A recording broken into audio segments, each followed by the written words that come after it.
When we think of Roman engineering, we often picture roads, aqueducts, and arches.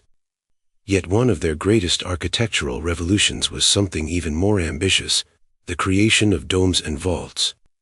With these structures, the Romans didn't just build, they shaped space itself, bending stone and concrete into forms that captured light, amplified sound, and inspired awe for centuries. From arches to vaults. The story begins with a simple principle: the arch. The Romans had already mastered it, using arches to distribute weight efficiently. But what if you extended an arch forward, creating a tunnel of stone? That was the barrel vault. And what if two barrel vaults crossed each other? That was the groin vault, stronger, more open, and capable of covering vast interior spaces without forest-like columns. This breakthrough meant that Roman buildings could expand not just outward, but upward and inward, carving out interiors unlike anything the ancient world had seen. Temples, basilicas, and bathhouses suddenly became grand halls where thousands could gather beneath soaring ceilings.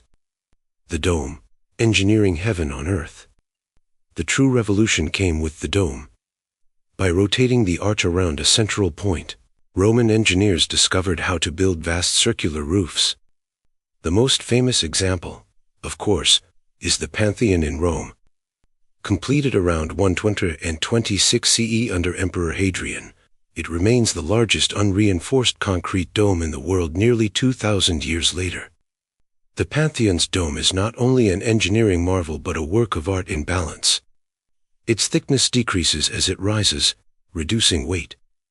The concrete mix itself changes: denser stone at the base, lighter volcanic pumice near the top.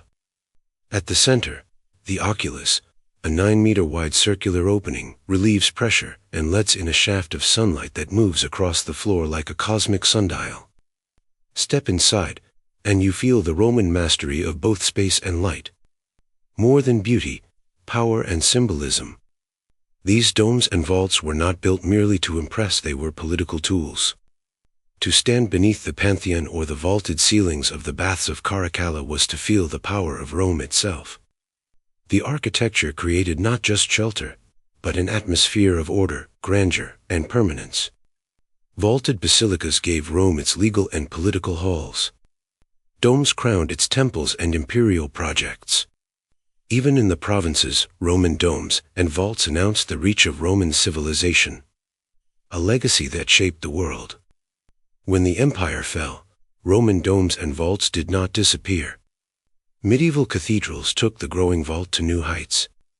Renaissance architects returned to the Pantheon as a model, inspiring Brunelleschi's dome in Florence and Michelangelo's dome of St. Peter's Basilica. In fact, every modern sports stadium, Capitol building, or cathedral dome can trace its lineage back to Roman experimentation. The genius of Roman domes and vaults was not just in stone and mortar, but in vision. They proved that humans could command both space and light, creating structures that were not only functional, but eternal symbols of power and belief. Even today, when we look up into the dome of the Pantheon, we see more than architecture. We see the Roman dream made real, the attempt to bring heaven itself down to earth.